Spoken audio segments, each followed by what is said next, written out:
Le vrai travail à faire pour certains membres de cette communauté qui sont inquiétés des conséquences que pourrait avoir l'affaire Epstein, au lieu d'essayer de la couvrir, d'en ricaner ou de dire c'est les Russes, qui est quand même ridicule, et qui fait d'eux, pour le grand public qui commence à comprendre, qui fait d'eux des complices, il ferait mieux, au contraire, d'avoir un discours, tu sais, très, très net en disant nous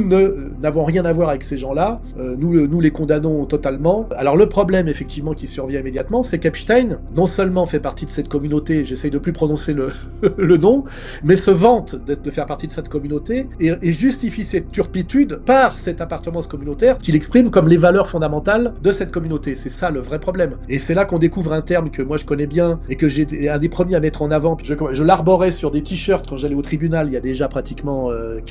les années 2012-2013. C'est le terme de goy ou de goïm. Les gens sont en train de découvrir qu'il y a des gens qui appartiennent à une certaine communauté, qui seraient le peuple élu selon eux, et dont la terre leur serait promise. C'est un peu les deux piliers ou les deux mamelles de cette idéologie, puisque si on est, je vais regarder ça d'un point de vue athée, c'est un système de valeurs, donc c'est une idéologie, et cette idéologie a deux piliers, nous sommes le peuple élu, la terre nous est promise. Et effectivement, ceux qui n'en sont pas, ils sont appelés des goïms, voilà, et visiblement on aurait là une dimension de mépris racial radical, donc de racisme, qui est le vrai problème,